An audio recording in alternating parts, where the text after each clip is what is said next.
Assalamualaikum warahmatullahi wabarakatuh dan salam sejahtera saya ucapkan kepada semua penonton yang menyaksikan forum kita pada hari ini. Saya Nur Afniza binti Amir Hamzah selaku moderator program. Semestinya tidak berserangan dalam membincangkan sebuah novel yang bertajuk Sampah hasil karya Shahnun Ahmad yang saya kira tidak asing lagi daripada penulis novel terkenal pada hari ini. Sebelum saya memulakan perbincangan kita pada hari ini, saya ingin memperkenalkan ahli-ahli panel jemputan kita, iaitu kita ada ahli panel pertama, Saudara Muhammad Rifki Haikal bin Rizwan. Beliau merupakan pelajar yang aktif di Universiti Sultan Azlan Shah. Assalamualaikum Saudara Haikal. Waalaikumsalam Saudari Afni. Seterusnya, panel yang kedua menemani saya pada hari ini iaitu Saudari Nur Izzati Syahira binti Muhammad Dalim. Apa kabar Saudari Izzati? Alhamdulillah, kabar baik. Teruskan dengan memperkenalkan ahli panel yang ketiga, Saudari Nur Izzatul Husna binti Isya. Salam sejahtera saya ucapkan. Salam sejahtera Cik Moderator. Kita sudah mengenali ahli panel yang berada dengan kita pada hari ini, tetapi kita belum mengetahui siapa pengarang novel ini. Jom saksikan. Selalu orang katakan kepada saya tak kenal maka tak cinta. Tapi sekarang bukan masalah cinta yang kita ingin bincangkan. Kalau kita tak kenal pengarang, mungkin kita tak akan faham sesuatu penceritaan yang ditulis kerana pengarang menulis melalui hati. Sukar bagi saya untuk menceritakan serba sedikit latar belakang Shahnun bin Ahmad atau lebih dikenali sebagai Shahnun Ahmad adalah nama yang tidak asing lagi dalam dunia kesusastraan Melayu. Anak kelahiran Sikh Kedah ini dilahirkan pada tanggal 13 Januari 1933. Beliau juga mempunyai pengalaman menjadi seorang guru di Sekolah Kuala Terengganu pada tahun 1954. Juga pernah berkhidmat sebagai pegawai tentera pada tahun 1955 sehingga tahun 1956. Namun satu kemalangan telah berlaku menyebabkan beliau berhenti menjadi seorang tentera dan beliau bertugas semula sebagai seorang guru, sehingga beliau mampu menghasilkan beberapa cerita pendek pada tahun 1982 dan akhirnya beliau telah dianugerahkan gelaran sastrawan negara. Kita teruskan perbincangan kita pada hari ini. Soalan pertama saya ajukan kepada Saudara Haikal. Perkataan sampah yang menjadi tajuk kepada novel ini, adakah sampah tersebut merupakan sampah yang kita lihat dengan mata atau ada maksud lain bagi sampah itu sendiri? Dipersilakan. Terima kasih kepada Saudari Afni dengan soalan yang cukup menguji minda. Kalau kita lihat sendiri pada novel Sampah ini, jelas terpampang tulisan sampah. Kalau kebiasaan novel, dia akan menceritakan, dalam ni mesti ada cerita tentang sampah, macam mana terjadinya sampah, apa yang menyebabkan sampah tu ada, kan? Contoh kan. Tapi berlainan dengan novel Shahnun Ahmad ini, dia tidak menceritakan tentang sampah, tetapi mengenai sifat sampah yang ada pada watak utama.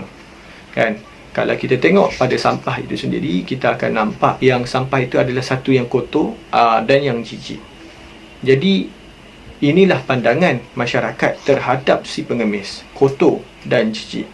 Pernah satu ketika datang seorang penguat kuasa untuk menghalau si pengemis daripada tempat yang dia duduk. Masa tu si pengemis tu tengah tidur dengan lena, kan? Jadi pegawai itu menggunakan kaki untuk menggeraknya. Kenapa penulis katakan menggunakan kaki? Itu kerana kaki ni menunjukkan jijik ataupun kotor. Kita macam tak nak sentuh benda tu. Jadi itulah yang dirasakan oleh masyarakat dalam novel ini pada si pengemis. Keduanya, kalau kita lihat sampah sendiri, ia satu benda yang tidak berguna. Inilah yang dirasakan di dalam diri si pengemis. Dia rasa diri dia tiada guna. Seperti yang dinyatakan dalam penulisan Shahnun Ahmad, vakum berarti kosong. Maksud dia kosong. Si pengemis rasa kosong, rasa tidak berguna, sampaikan si pengemis rasa macam nak bunuh diri. Jadi itulah yang digambarkan pada tajuk ini, digambarkan kepada watak utama, iaitu si pengemis. Begitu jelas sekali penjelasan yang dijelaskan oleh Saudara Haikal sebentar tadi.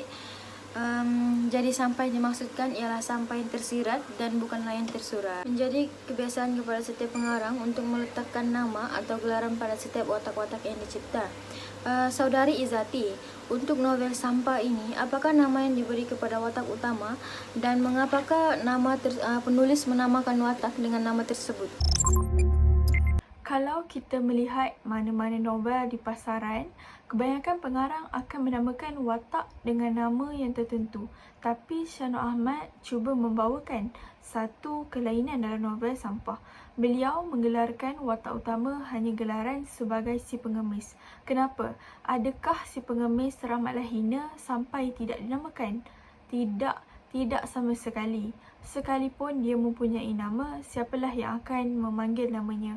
Di sini Syah Nur Ahmad cuba menggambarkan nama bukanlah satu isu benda yang penting bagi si pengemis. Pengemis terlalu sibuk mencari sesuap nasi dengan hanya berbekalkan duit shilling yang dikutip di tepi jalan. Pengemis juga memikirkan ke mana tempat tujuan seterusnya. Sampaikan pengemis tiada masa untuk ada gelaran pada diri sendiri. Pengemis juga tidak pernah dipanggil dengan nama yang tertentu di bibir masyarakat. Hanya gelaran sebagai si pengemis sahaja yang akan didengari. Walaupun watak ini terpinggir pada nama atau makna dalam kasta manusia, tetapi hakikatnya mempunyai makna yang besar dalam tujuan yang ingin dicapai. Terima kasih Saudari Izzati. Jadi inilah sebabnya kenapa penulis tidak menamakan pengemis dengan nama yang tertentu. Seterusnya Saudari Izzatul. Kalau di belik semula novel Sampah ini sepintas lalu, berapa kali kita akan menjumpai perkataan deran dan juga abadi. Apakah keistimewaan tentang dua perkataan ini sehinggakan pengarang sentiasa mengulangi perkataan tersebut dalam penulisannya? Ya, tak dinafikan penulis banyak menggunakan perkataan deraan dan abadi bagaikan zikir berulang kali di dalam novel. Sebelum saya menerangkan maksud perkataan abadi, kita perlu mendalami maksud deraan. Penulis menggambarkan perkataan deraan sebagai satu proses yang melambatkan kematian bagi si pengemis. Selain itu, penulis juga ada menyatakan bahawa setiap daripada anggota badannya merupakan satu deraan. Jadi, bagi seorang pengemis, dia beranggapan bahawa sekiranya dia masih bernyawa, maka masih ada banyak mata-mata yang sering memandangnya dengan pandangan yang sinis serta sikap masyarakat yang menganggap pengemis itu sebagai sampah yang sentiasa mengacau ketenteraman umum. Baiklah, seterusnya saya akan menjelaskan maksud keabadian. Penulis menggambarkan keabadian sebagai kematian. Terdapat banyak babak di dalam novel di mana penulis cuba untuk mengakhirkan diri atau meminta mati. Ini boleh dikatakan tidak pelik sekiranya si pengemis memilih keabadian. Hal ini berkemungkinan kerana si pengemis telah banyak tersiksa dan memilih keabadian sebagai satu impian yang diimpikannya. Oleh itu, saya merasakan perkataan deraan dan abadi dapat memberi makna yang mendalam kepada para membaca sekiranya menghayati baik-baik penulisan dalam novel. Baiklah, terima kasih Saudari Izzatul. Inilah definisi bagi deraan dan keabadian yang seringkali digambarkan pada watak si pengemis. Saudara Haikal, saya masih tertanya-tanya mengenai hal keabadian, bukan kerana Saudari Izzatul kurang memahamkan saya, tetapi wujudkah situasi atau perkara ini si pengemis lakukan menunjukkan si pengemis inginkan mati? Sekiranya ada, mengapakah si pengemis berlaku sedemikian dan adakah itu patut terjadi? Dipersilakan. Seperti yang telah dijelaskan Saudari Iza sebentar tadi, keabadian bererti kematian. Si pengemis terlalu inginkan kematian terjadi dalam hidup dia. Kerana si pengemis ingin menamatkan deraan yang terjadi sepanjang hidup dia. Sepanjang hidup pengemis, si pengemis terlalu banyak merasakan deraan dan siksaan. Sampaikan sehinggakan si pengemis rasa berputus asa dengan kehidupan yang dia ada sekarang. Inilah yang seperti dikatakan orang ramai atau orang-orang dulu-dulu, hidup segan, mati tak mahu. Si pengemis secara khayalannya, si pengemis pernah berfikir untuk apa? Untuk terjun bangunan yang dinamakan sebagai bangunan Wisma. Dia pernah berfikir untuk mendaki bangunan itu, lepas tu dia terjun daripada bangunan itu. Si pengemis juga pernah berfikir, dia melihat kereta-kereta dan dia berfikir dia tengah baring dan digilis oleh kereta-kereta yang lalu lalang.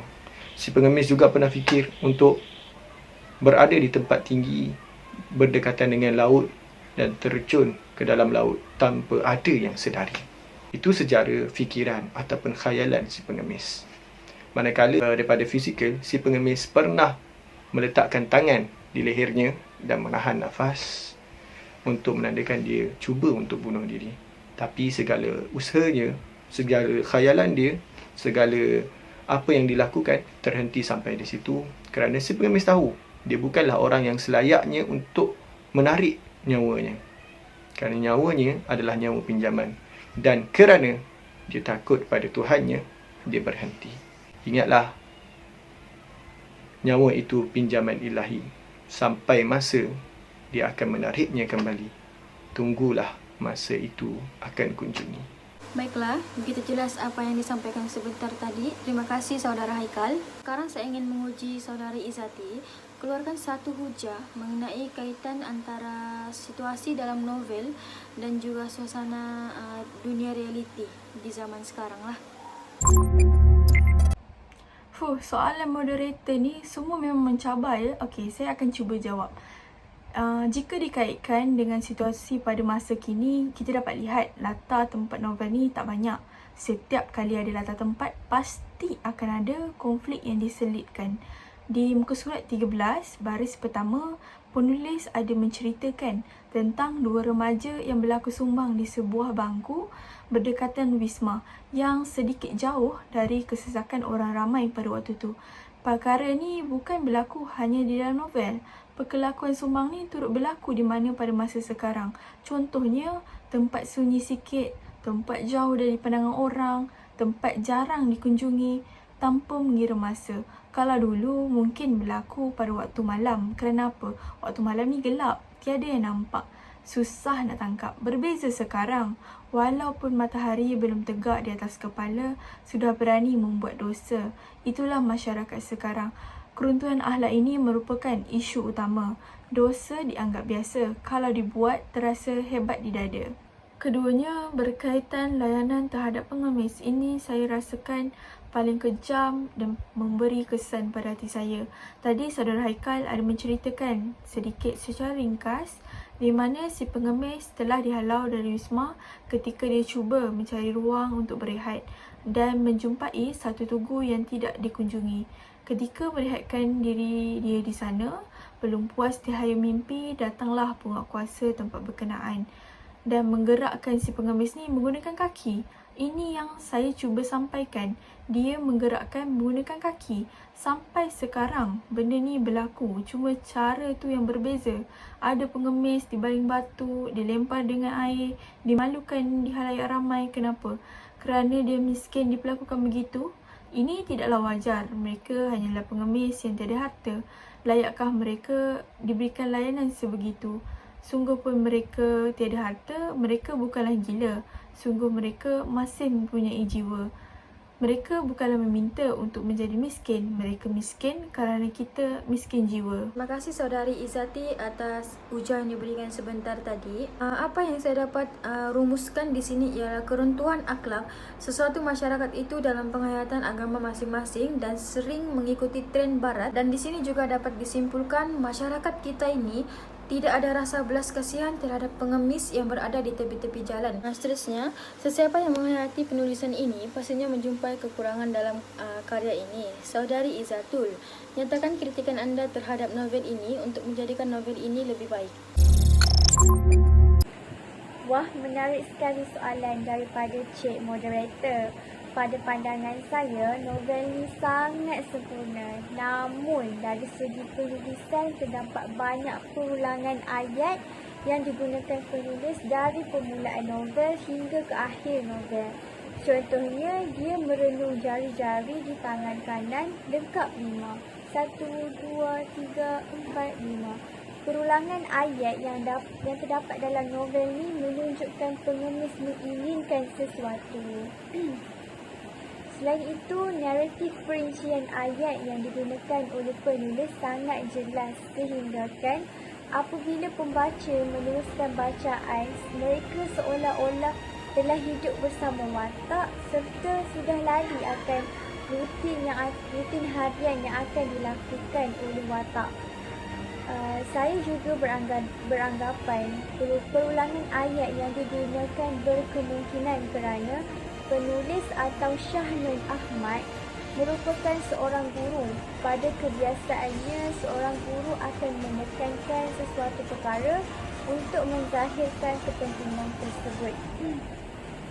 Dalam pada itu, bagi pembaca yang baru saja berjinak dengan alam sastra mungkin agak sedikit bosan. Seterusnya, novel ini tiada bab seperti mana yang kita tahu. Setiap novel perlu ada bab kerana ianya memainkan peranan penting bagi setengah pembaca agar mudah faham akan jalan cerita yang ingin disampaikan. Terdapat juga setengah pembaca yang menjadikan bab itu sebagai satu penanda bacaan atau pemahaman bagi setiap perbezaan situasi dari bab-bab yang sebelumnya. Oleh itu, kepentingan bab dalam novel sangat penting untuk menarik perhatian pembaca supaya tidak merasa bosan sepanjang membaca novel serta dapat menunjukkan penyusunan jalan cerita yang teratur di dalam novel. Baiklah, saya setuju kritikan yang diberikan oleh saudari Izzatul sebentar tadi, khususnya ketiadaan bab dalam novel Sampah ini yang akan menjadikan kesukaran untuk membaca novel tersebut. Kita sudah mendengar segala hujah yang disampaikan oleh para panel kita yang hadir hari ini yang begitu mantap. Sebagai pengakhiran, sudah pasti setiap ahli panel mempunyai konklusi tersendiri. Apakah yang dapat disimpulkan? Kita mula dengan saudara Haikal. Dipersilakan. Setelah saya mendengar penjelasan daripada ahli-ahli panel sekalian, dapatlah saya membuat satu kesudahan yang novel Sampah bukanlah satu novel yang sekadar menceritakan tentang indahnya jalan cerita novel. Bahkan novel Sampah ini adalah novel yang mendidik para pembaca sekalian, baik daripada segi sahsiah maupun penulisan. Kalaulah anda semua membaca dengan baik, dengan meneliti, memahami, mendalami dan menghayati, semestinya dan sepastinya anda akan mendapat pelbagai nilai-nilai murni yang baik daripada novel ini. Ingatlah, segala apa yang kita baca ni, sedikit sebanyak dia akan mempengaruhi minda, tingkah laku dan perbuatan kita. Semoga daripada novel Sampah ini anda mendapat satu samarah yang baik, insya-Allah. Konklusinya, melalui karya ini saya dapat menyusuri dengan jelas sifat-sifat manusia yang dikelaskan dalam novel Sampah, dan saya juga melihat suatu kehidupan di sudut pandangan yang berbeza kerana saya mengaku saya sendiri tak pernah terfikir mengenai kehidupan tu secara lebih mendalam. Selain itu, cara Shah Nun Ahmad menggarap cerita ni berjaya untuk menampakkan novel ini hidup serta menerbitkan rasa keinsafan dan melihat semula diri saya sendiri. Jadi tidak hairanlah kenapa Shah Nun Ahmad ini diangkat sebagai sastrawan negara kedua. Baiklah, apa yang dapat saya simpulkan daripada novel Sampah ini adalah berkisarkan tentang dia, iaitu seorang pengemis di kawasan bandar. Watak dia ini tak banyak menggunakan dialog, tetapi wataknya banyak dimainkan melalui pemandangan dan pemerhatian di sekelilingnya. Selain itu, tempoh sepanjang saya membaca novel ini, penulis banyak menggunakan perkataan atau bahasa yang bombastik. Ini dapat membantu saya untuk memahami dan mempelajari sedikit sebanyak tentang kaedah menghuraikan ayat atau perkataan yang digunakan oleh penulis. Pada pandangan saya, novel Sampah ini dapat dihabiskan dalam tempoh masa yang singkat. Oleh itu, saya sangat menggalakkan kepada semua untuk membaca novel ini kerana novel ini mempunyai 103 halaman bercetak. Akan tetapi, intipati penceritaan daripada novel ini akan memberi impak yang mendalam kepada para membaca. Oleh itu, marilah kita terapkan nilai membaca dalam diri kita. Kesimpulannya di sini, jika kita mendalami novel Sampah hasil karya Shannon Ahmad ini, beliau adalah seorang yang sentiasa melihat dan memerhati keadaan masyarakat sekeliling dan berkarya dengannya. Melalui pembacaan novel Sampah, kita dapat melihat fokus utama beliau yang jelas terpancar dalam novel ini. Kerana beliau pernah menjadi seorang pendidik, maka beliau cuba untuk mendidik masyarakat dengan penulisannya.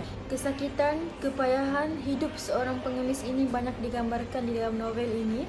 Kebiasaan manusia atau stigma manusia memandang pengemis seorang insan yang hina. Di sini Shannon Ahmad cuba untuk merubah kebiasaan yang terjadi di era zaman sekarang. Baiklah, Alhamdulillah kita sudah bertemu ke penghujung forum kita pada hari ini.